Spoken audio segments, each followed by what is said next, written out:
हरि ओम नारायण हरि। आप सब लोगों का मेरे YouTube channel spiritual walk with मैत्री में हार्दिक स्वागत है। आप सब लोग स्वस्थ रहें, व्यस्त रहें, मस्त रहें। और आज जिस विषय से आज चर्चा करूंगी मैं, वो विषय बहुत इंटरेस्टिंग भी है, ज्ञानवर्धक भी है और जो इस समय श्राद्ध पक्ष चल रहा है उसके अनुकूल भी है। क्योंकि आप सब लोग जब श्राद्ध करते हैं इस काल में, श्राद्ध पक्ष में, तो पितरों की पूजा करते हैं और कौवा जो है वो पितृ का प्रतीक है, इसलिए कौवे को ही खिलाया जाता है पितृपक्ष में। कि कौवे को ही पितरों का प्रतीक माना जाता है कि कौवे के जरिए ही हमारे पितरों को हमारा दिया हुआ, श्राद्ध किया हुआ, दान दिया हुआ, अन्न दिया हुआ प्राप्त होता है। इस तरह का विधान है। अब जो बात मैं आपसे करने आई हूँ वो ये है कि श्राद्ध पक्ष में कौवों को ही क्यों खिलाया जाता है। और आप एक चीज़ जानते हैं, कौवे हमारे पर्यावरण के लिए क्यों आवश्यक है। वो तो मैंने आपको बताया कि किस लिए खिलाया जाता है, कि कौवों के थ्रू ही हमारे पितरों तक हमारा श्राद्ध पहुंचता है, जो हम तर्पण करते हैं। अच्छा, आपने कभी एक चीज़ नोटिस की है कि हमारे सनातन धर्म में पीपल का और बरगद का जो ये पेड़ हैं, दोनों बहुत पवित्र माने जाते हैं ना। बहुत सात्विक वृक्ष माने जाते हैं। इनकी पूजा होती है, वट सावित्री आती है तब वट वृक्ष की पूजा होती है। पीपल की पूजा तो होती ही है, उस पे एक दिन लक्ष्मी जी का वास होता है, एक दिन उनकी बहन दरिद्रा का वास होता है, शनि इतवार, है ना।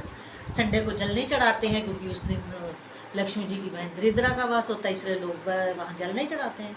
पीपल को वैसे ही बहुत पवित्र माना जाता है।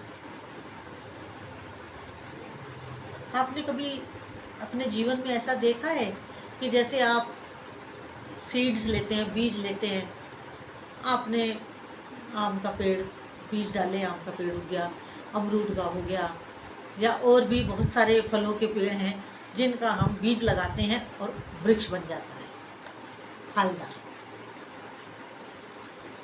क्या आपने कभी पीपल के बीज डाले, बरगद का पेड़ का कभी बीज जमीन में डाल के कभी उगाया?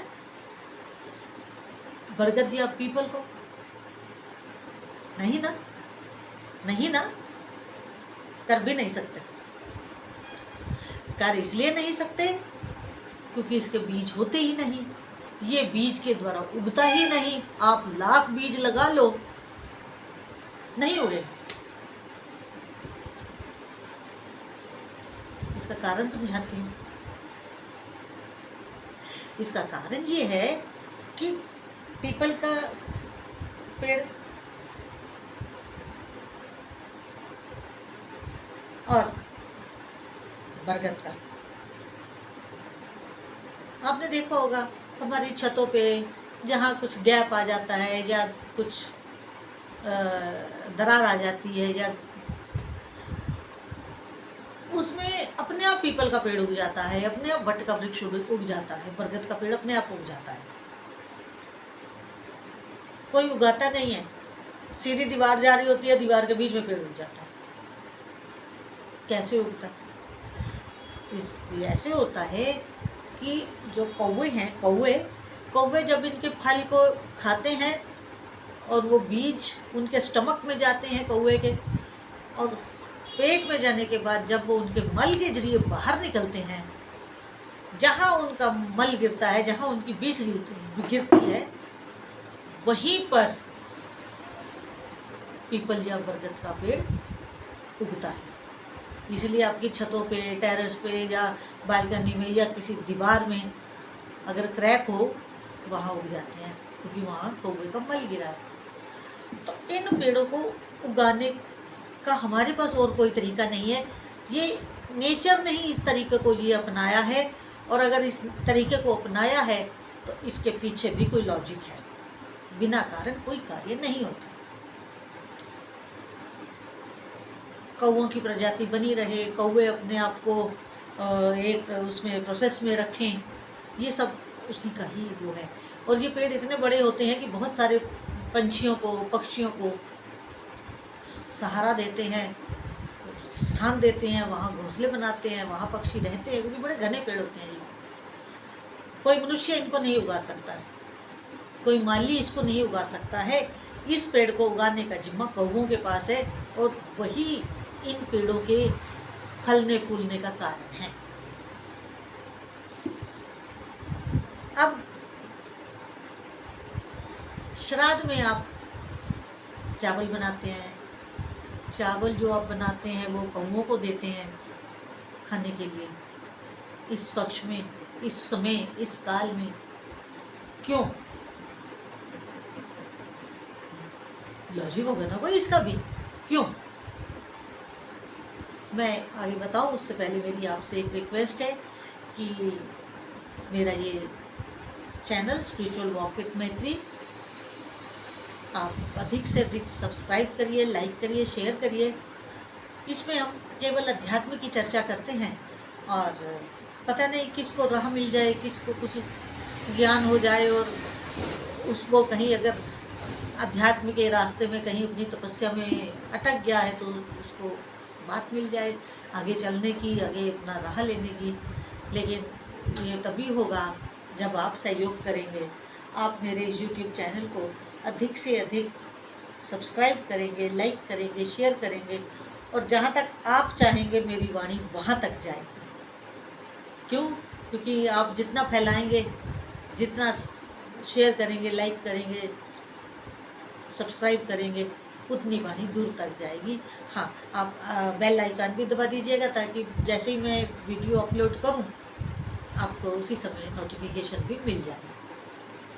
हरिओम, नारायण हरि।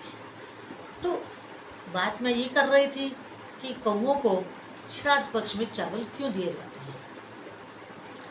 श्राद्ध पक्ष में जो समय चल रहा है, इस समय कौवे जो हैं अपने बच्चों की देखभाल करते हैं। इस समय उनका प्रजनन होता है, बच्चों का प्रजनन काल है। और जो ये हम चावल कौवे को देते हैं, वो चावल वो अपने उन बच्चों को खिलाते हैं जो उन छोटे उनके बच्चों के लिए, स्टमक के लिए बहुत अच्छे होते हैं।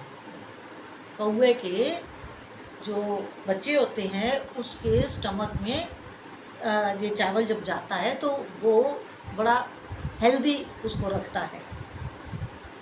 अब हमारे ऋषि मुनियों ने क्या सोचा, कौवों की प्रजातियों को आगे बढ़ाने के लिए, कौवे भी कई प्रजातियों के हैं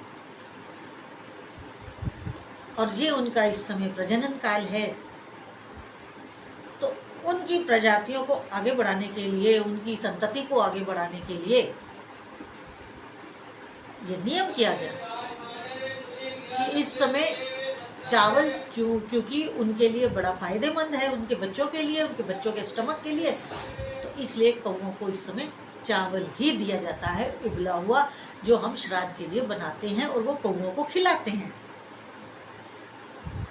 और जो हम कौवों को खिलाते हैं या कौवों को देते हैं वो इनडायरेक्ट वे में हमारे पितरों तक पहुंचता है, और जब वो हमारे पितरों तक पहुंचता है तो हमारा भी कल्याण होता है। और जब कौवा अपने बच्चों को उनके मुंह में डालता है चोंच में, तो उसके बच्चों की भी परवरिश होती है, क्योंकि ये काल उनके लिए इसी तरह का है। क्या समझे? इस समय कौवों को चावल खिलाएं, उनकी इस समय कौवे आपको दिखेंगे भी बहुत, पूरे साल इतना कौवा नहीं दिखेगा जितना इस समय दिखेगा। नोटिस करिएगा, कभी करिएगा, आजकल तो श्राद्ध पक्ष चल रहा है, देखिएगा। तो अगर मेरा ये वीडियो आपको अच्छा लगा हो, जानकारी अच्छी लगी हो, तो आप मेरे YouTube channel spiritual walk with मैत्री को अधिक से अधिक सब्सक्राइब करिए, लाइक करिए, शेयर करिए। हरिओम नारायण हरि।